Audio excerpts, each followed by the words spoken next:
The phone rang at 2:47 a.m., and Maya knew immediately that her life was about to change forever. She fumbled for her cell phone on the nightstand, knocking over a half-empty water glass in the process. The caller ID displayed a number she didn't recognize, but something in her chest tightened with an inexplicable dread. Her hand trembled as she swiped to answer. "Hello." Her voice came out hoarse, thick with sleep. "Is this Maya Hartwell?" A woman's voice, professional but gentle, the kind of tone that nurses use when they're about to deliver bad news. "Yes, this is she." Maya sat up, her heart hammering against her ribs. "Ms. Hartwell, I'm calling from Riverside General Hospital. Your sister, Claire Hartwell, was brought in about an hour ago. There's been an accident." The world tilted sideways. Maya's breath caught in her throat, and for a moment, she couldn't form words. Claire. Her younger sister, her only sister, the person she'd spent the last 3 years barely speaking to over some stupid argument she could barely remember now. "Is she?" Maya couldn't finish the sentence. "She's stable, but she's asking for you. Can you come to the hospital?" "I'll be there in 20 minutes." Maya threw on the first clothes she could find, jeans, a sweater, her winter coat, and ran out into the December night. The Chicago streets were empty, slick with recent rain that reflected the streetlights in shimmering pools. She drove faster than she should have, her mind racing with possibilities, each one worse than the last. What kind of accident? A car crash? A fall? Why hadn't Claire called her herself?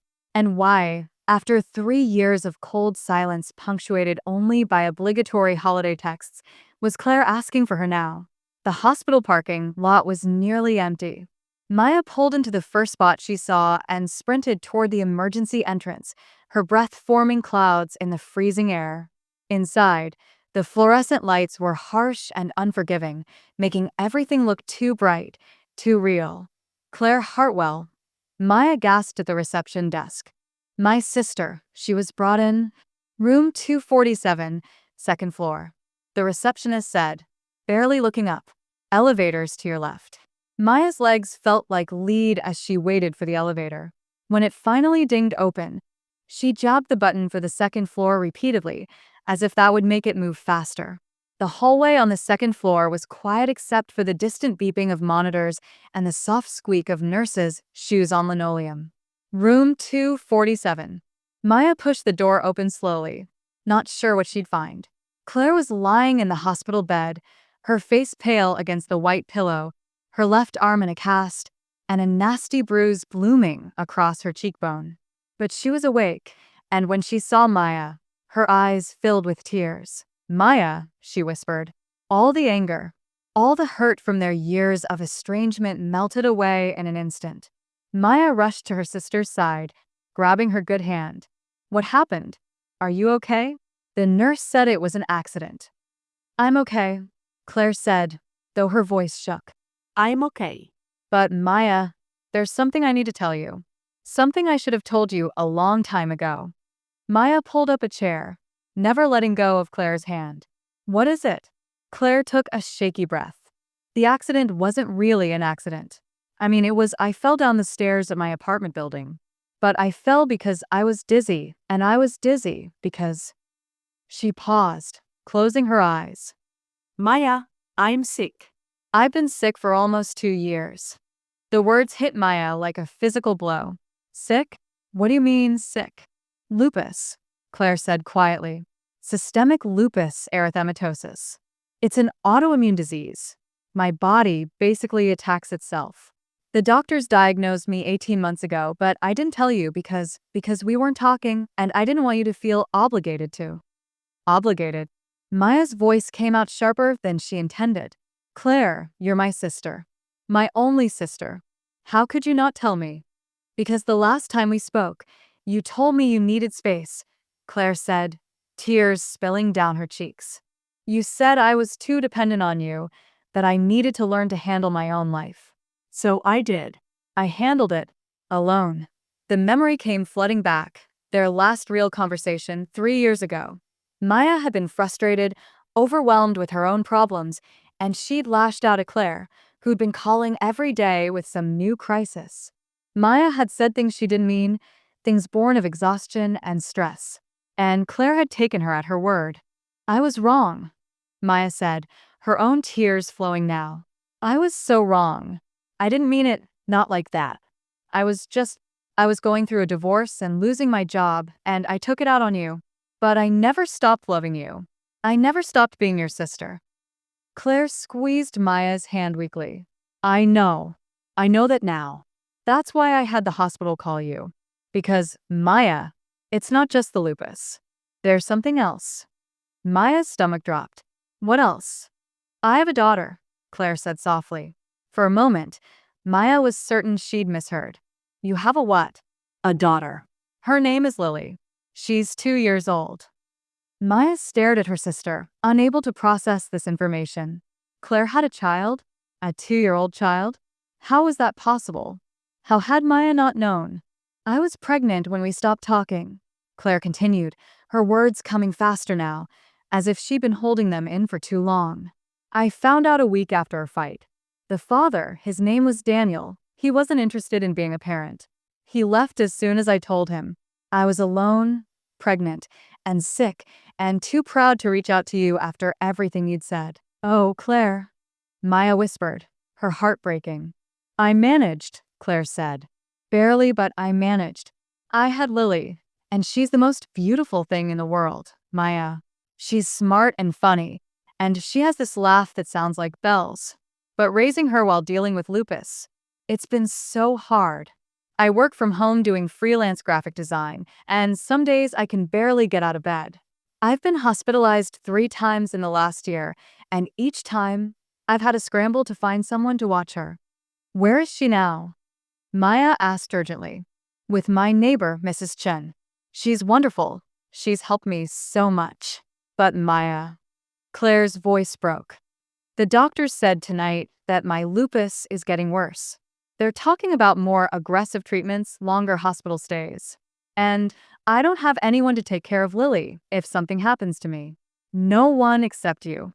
The room fell silent except for the steady beep of the heart monitor. Maya felt like she was drowning, waves of shock and guilt and fear washing over her in succession.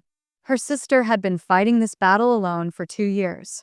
Her sister had a daughter. Maya had a niece she'd never even met. "I want to meet her," Maya said finally. "I want to meet Lily. And I want to help however I can. I know I haven't been there for you, but I'm here now. I'm not going anywhere." Claire's face crumpled with relief. "Really? Really," Maya said firmly. "You're my sister. That doesn't change, no matter how much time has passed or how badly I screwed up. We're going to figure this out together." They sat in silence for a while, holding hands, both of them crying quietly. Outside the window, the first snow of the season began to fall, coating Chicago in a blanket of white. Finally, a nurse came in to check Claire's vitals. "You should get some rest," she told Claire gently. "And you," she said to Maya, "should probably go home and get some sleep yourself. Visiting hours start again at 8. Maya nodded, but she didn't let go of Claire's hand. "I'll be back first thing in the morning. And then you can tell me everything about Lily. Everything." "Okay," Claire said, managing a weak smile. Thank you, Maya. "For coming. For not hating me." "I could never hate you," Maya said. "Never." She kissed her sister's forehead and reluctantly left the hospital room. As she walked back to her car through the falling snow, Maya's mind was racing. A niece. She had a niece. And her sister was sick, possibly very sick, and needed her help. Maya had been living a safe, predictable life since her divorce. She'd taken a new job as an accountant at a small firm, rented a tiny but comfortable apartment, and carefully avoided any emotional complications. She dated occasionally, but never let anyone get too close. She'd built walls around her heart, telling herself it was for protection. But now, those walls were crumbling. She had a family again, a sister and a niece who needed her. And this time, she wasn't going to let them down. As Maya drove home through the snowy streets, she made a decision. Tomorrow, she would meet Lily. And then she would figure out how to help Claire, how to be the sister and aunt she should have been all along. She didn't know it yet, but this was only the beginning. The phone call at 2:47 a.m. had set in motion a series of events that would transform her life in ways she couldn't possibly imagine. Maya was about to discover that being a single sister meant more than she'd ever understood. It meant sacrifice and love, heartbreak and hope, and the kind of strength she didn't know she possessed.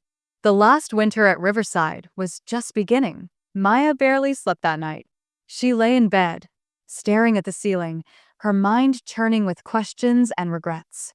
How had she let 3 years pass without truly speaking to her sister? How had she not noticed that Claire was struggling, that she was sick, that she'd had a baby?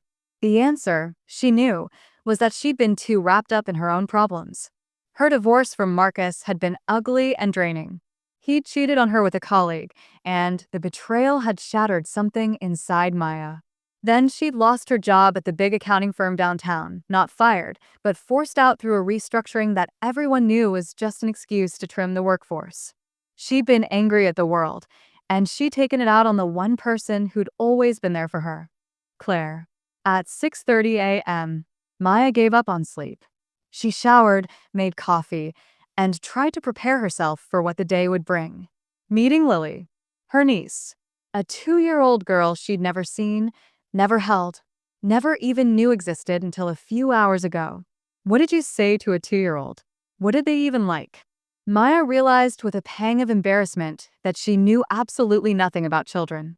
She and Marcus had talked about having kids someday, but that someday had never come, and after the divorce, Maya had pushed the idea out of her mind entirely.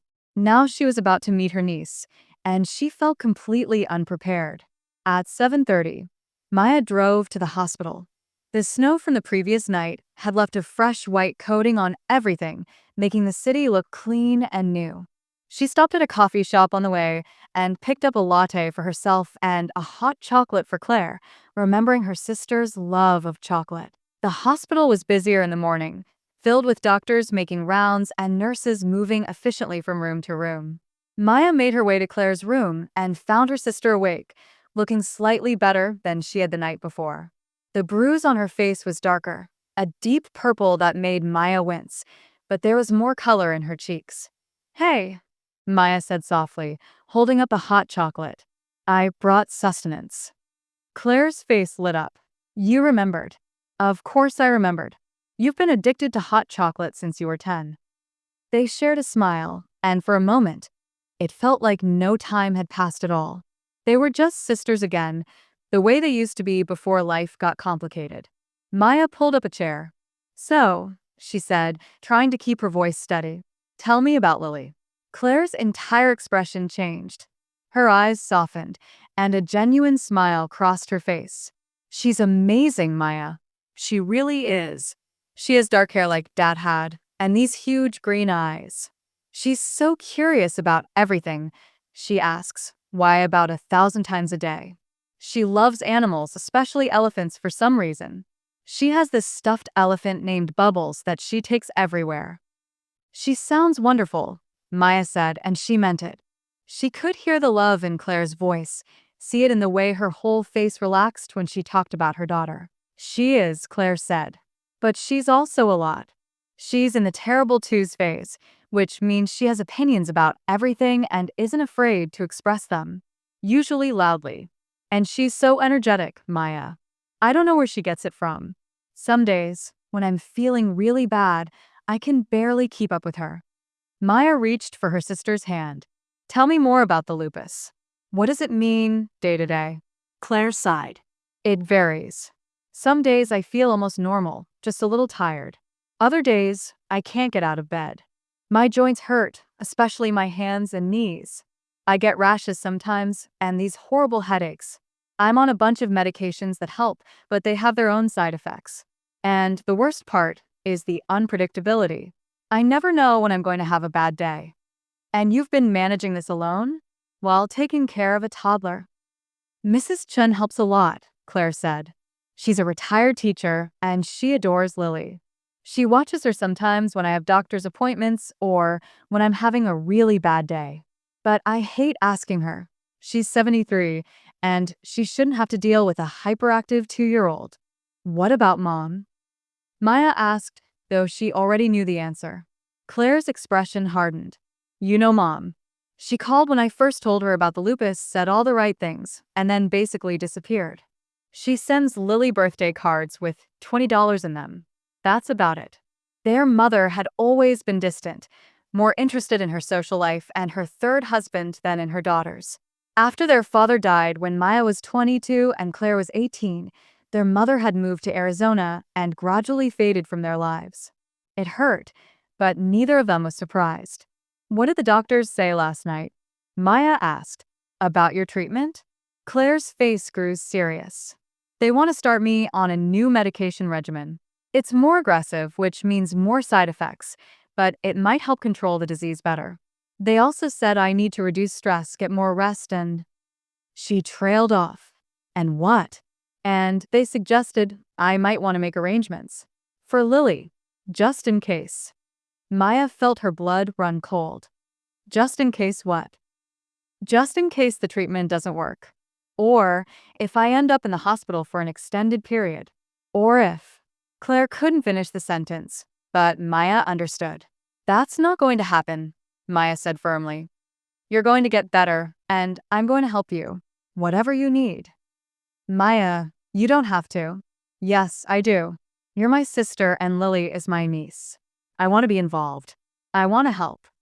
Claire's eyes filled with tears again. I was so scared to tell you. I thought you'd be angry, or that you wouldn't care.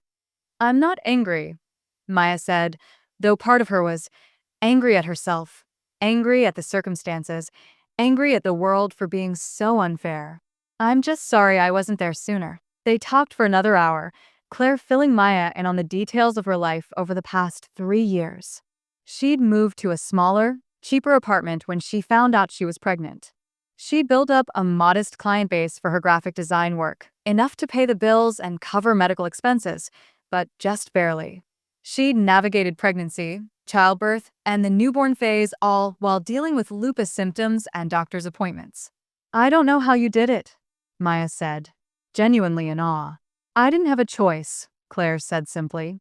When Lily was born, I looked at her tiny face, and I knew I had to keep going. For her. Around 9 o'clock, Claire's doctor came in to discuss her treatment plan. Maya listened carefully, asking questions and taking notes. The new medication would require monthly infusions at the hospital, along with daily pills. There would be blood tests every 2 weeks to monitor her condition.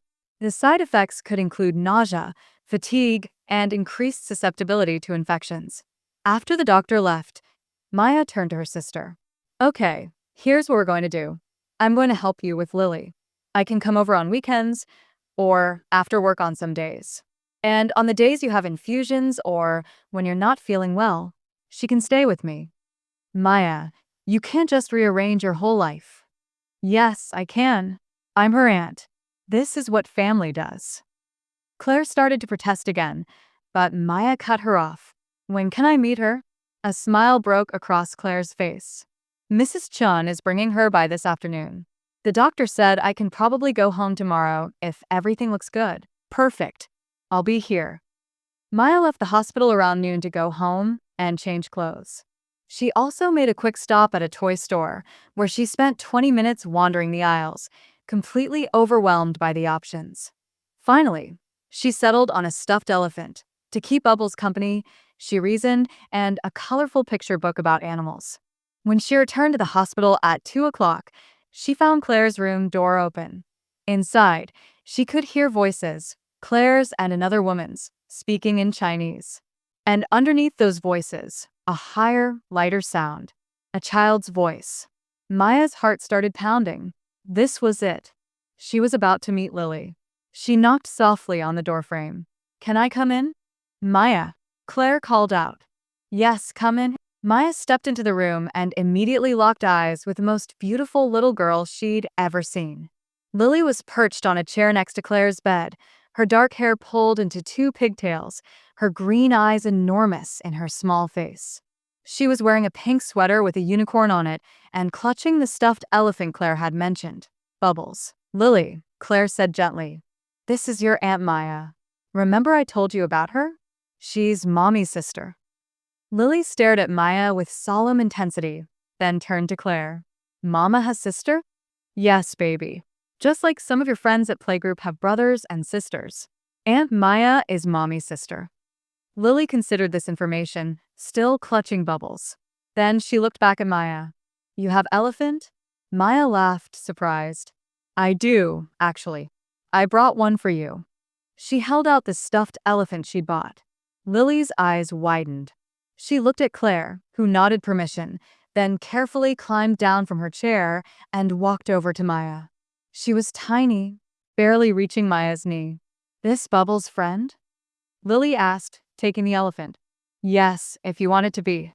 Lily hugged the new elephant to her chest alongside Bubbles. Thank you, she said softly, then added, Lily. I know, Maya said, kneeling down to be at Lily's eye level. I'm very happy to meet you, Lily. I've heard so many good things about you. I too, Lily announced, holding up 2 fingers. Wow, 2. That's very grown up. Almost tree, Lily said seriously. Maya glanced at Claire, who was watching them with tears in her eyes. Mrs. Chun, an elegant elderly woman with silver hair, stood nearby, smiling. Actually, you won't be 3 for another 6 months, Claire said, laughing. Almost, Lily insisted. They spent the next hour together, Lily gradually warming up to Maya. She showed Maya how Bubbles and the new elephant, which she decided to name Peanut, could dance together. She climbed into Maya's lap to look at the picture book, pointing at each animal and making the appropriate sound. When she got to the elephant page, she held up both her stuffed elephants proudly. Maya felt something shift inside her chest. This little girl, this perfect, funny, sweet little girl was her niece. Her family. And she'd missed 2 years of her life. Mrs. Chin eventually announced that she needed to take Lily home for her nap. Lily protested, but she was clearly getting tired, rubbing her eyes and yawning. Can I come visit you sometime? Maya asked Lily. At your house? Lily looked at Claire, who nodded. Aunt Maya can come visit us, baby. Okay, Lily said. She surprised Maya by giving her a quick hug before taking Mrs. Chen's hand. Bye, Auntie Maya. Bye, sweetheart, Maya said, her voice thick with emotion. After they left, Maya and Claire sat in silence for a moment. She's perfect, Maya finally said. She is, isn't she? Claire's voice was full of love and pride. I'm so glad you met her. I've wanted to introduce you for so long. I'm sorry it took this long, Maya said. I'm sorry I wasn't there from the beginning. You're here now, Claire said. That's what matters. The doctor released Claire the next day with strict instructions to rest and to start the new medication regimen the following week. Maya drove them to Claire's apartment, a modest 2-bedroom in a slightly rundown building in Rogers Park. The apartment was small but cheerful, decorated with Claire's artwork and Lily's drawings. Toys were scattered across the living room floor, and children's books filled a small bookshelf. It was clearly a home filled with love, even if resources were tight. It's not much, Claire said apologetically. It's perfect, Maya said, and she meant it. Over the next few weeks, Maya became a regular presence in their lives. She came over every Saturday and Sunday, helping with Lily while Claire rested. She learned how to make Lily's favorite snacks, apple slices with peanut butter, cheese crackers, and anything involving strawberries. She mastered the art of reading the same picture book 15 times in a row without losing her mind. She even learned how to wrangle Lily into her car seat, which was surprisingly difficult for such a small person. She also learned about the reality of Claire's illness. Some days, Claire seemed almost fine, laughing and playing with Lily. Other days, she could barely lift her head from the pillow. On those days, Maya would take Lily to the park or the library or the aquarium, giving Claire time to rest. The new medication was helping, the doctors said, but it was still early. Claire had good days and bad days, and the uncertainty was exhausting for everyone. But through it all, Maya discovered something she hadn't expected. She loved being Aunt Maya. She loved Lily's innocent questions, her boundless energy, her fierce hugs. She loved watching her sister be a mother, seeing the strength and patience Claire showed even on her worst days. One Saturday afternoon in January, about 6 weeks after Maya had met Lily, they were all sitting on the living room floor working on a puzzle. Lily was wearing her elephant pajamas, a Christmas gift from Maya, and Bubbles and Peanut were helping with a puzzle. Lily looked up at Maya with those enormous green eyes and said, "I love you, Auntie Maya." It was the first time she'd said it. Maya felt her eyes fill with tears. "I love you too, sweetie. So much." Lily went back to the puzzle as if she hadn't just changed Maya's world. Claire caught Maya's eye and smiled. Later, after Lily had gone to bed, Maya and Claire sat together on the couch, drinking tea. "She really does love you, you know," Claire said. "She talks about you all the time now. When is Auntie Maya coming?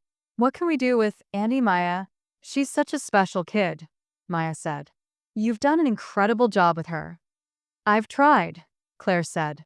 "But Maya, I need to talk to you about something serious." Maya's stomach clenched. "What is it? Is the medication not working?" "No, actually, it's working pretty well. I'm feeling better than I have in months." Claire took a deep breath. "But I've been thinking a lot about the future. About what happens if I get worse, or if I have to be hospitalized for a long period. I need to know that Lily will be taken care of." "Of course she will. I'm here now."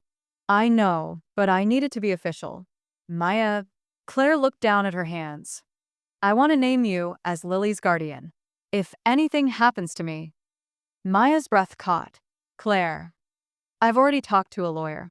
I can set it up legally. You'd be her guardian, with full custody. I have a small life insurance policy through my freelance association. It's not much, but it would help. And I have a will that leaves everything to Lily, with you managing it until she's 18. Nothing is going to happen to you," Maya said firmly. "You're getting better. The treatment is working." "I hope so. I really do. But Maya, I need to know she'll be okay. That if the worst happens, she'll be with someone who loves her. Someone I trust completely." Maya looked at her sister, seeing the fear and hope in her eyes. "Of course I'll do it. Of course I will. But you're going to be fine. We're going to beat this together." Claire pulled her into a hug. "Thank you. I can't tell you what this means to me." They held each other for a long time, two sisters who'd found their way back to each other just in time. Maya didn't know it yet, but she'd just made a promise that would define the rest of her life. Because sometimes the worst does happen, and sometimes love means stepping up in ways you never imagined. But that part of the story was still to come. For now, in that quiet moment on the couch, Maya just held her sister and hoped with everything in her that the future would be kind. By March, Maya had settled into a routine she never could have imagined 6 months earlier. Her life now revolved around two things: her job at the accounting firm and her time with Claire and Lily. She talked to her boss, Patricia, about her situation, and Patricia had been surprisingly understanding. "Family comes first," she'd said. "As long as you get your work done, I don't care if you need to adjust your hours." So Maya started coming in early, 7 a.m. instead of 9, so she could leave by 4. That gave her time to stop by Claire's apartment a few times a week, helping with dinner or Lily's bath time. On weekends, she was there almost constantly. Claire's treatment was showing results. The medication had reduced her flare-ups significantly, and she had more good days than bad ones now. But the doctors had been clear. Lupus was unpredictable. She could be feeling fine one day and completely wiped out the next. The key was managing her stress, getting enough rest, and sticking to her medication schedule religiously. Maya had become an expert at reading Claire's energy levels. She could tell within minutes of arriving whether it was a good day or a difficult one. On difficult days, she'd take Lily out of the apartment so Claire could rest. On good days, they'd all do something together, go to the zoo, visit a children's museum, or just have a picnic in the park. Lily was growing fast. At 2.5, she was talking in full sentences now, her vocabulary expanding daily. She developed a passionate interest in dinosaurs, which had surprised everyone. "I think I'm responsible for that," Maya admitted one Saturday in late March. They were at the Field Museum, standing in front of the massive T-Rex skeleton. Lily was absolutely mesmerized. "How so?" Claire asked, amused. Last month, when you had that bad migraine, I brought her here. We spent 3 hours in this room. She made me read every single placard. Now, she won't stop talking about dinosaurs. She even sleeps with that stuffed triceratops I bought her. His name is Spike, Lily announced, not taking her eyes off the T-Rex. He's my friend. Claire laughed. Well, at least it's educational. Better than some of the things she could be obsessed with. Roar!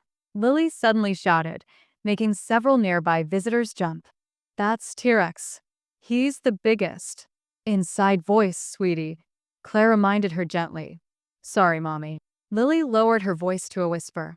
But he is the biggest. They spent another hour at the museum before heading back to the apartment. Lily fell asleep in the car, clutching Spike, her mouth hanging open slightly. Maya glanced at her in the rearview mirror, feeling that now familiar surge of affection. She's really something, Maya said softly. She is, Claire agreed. You know, she told Mrs. Chin yesterday that she has two mommies. Mrs. Chin asked what she meant and Lily said, I have Mommy and I have Auntie Maya. Maya felt her throat tighten with emotion. What did you say? I told her that was right. You're not her mommy, but you're definitely family. Someone who loves her and takes care of her, just like I do. I do love her, Maya said. More than I ever thought possible. It's scary sometimes how much. That's parenthood, Claire said. Terror and love in equal measure. The guardianship paperwork had been finalized in February. Maya now legally stood as Lily's guardian if anything happened to Claire. The lawyer had also helped them set up a savings account for Lily's future, education, emergency expenses, whatever she might need. Maya had started contributing to it regularly, putting aside money from each paycheck. Her own life had simplified dramatically. She rarely went out with friends anymore, and her dating life was non-existent. Not that she minded. She'd been doing the occasional awkward dinner or coffee date before Claire's accident, but her heart had never really been in it. No, she was too busy and, honestly, too content with her new life to worry about romance. Her friends had noticed the change. Jessica, her best friend from college, had called her out on it over drinks one evening. You've become completely unavailable, Jessica said, not unkindly. Every time I try to make plans, you're with your sister or your niece. I know, Maya said. I'm sorry. It's just, you don't need to apologize. I get it. Family is important. But Maya, you need to take care of yourself too. When was the last time you did something just for you? Maya thought about it and realized she couldn't remember. I don't know. But honestly, Jess, I'm happy. Happier than I've been in years. Being with them, it feels right. Like this is what I'm supposed to be doing. Jessica studied her for a moment, then smiled. You know what? I believe you. You look happier. More settled. I just want to make sure you're not losing yourself in the process. I'm not, Maya assured her. I'm finding myself, actually. Does that sound cheesy? Extremely, Jessica laughed. But also kind of beautiful. They kept in touch after that, but Maya's social circle had definitely shrunk. Most of her casual friendships had faded, and she'd stopped attending work happy hours. Instead, her evenings were filled with animated movies, picture books, and the sound of Lily's laughter. In April, Claire had a major setback. She woke up one morning unable to move her joints, the pain so intense she couldn't even get out of bed. Maya had gotten the call at 6 a.m. and immediately rushed over. I'm so sorry, Claire kept saying through tears of pain and frustration. I was doing so well. I thought I was getting better. You are getting better, Maya said firmly, though her heart was racing with worry. This is just a bad day. It happens. The doctors said it would happen.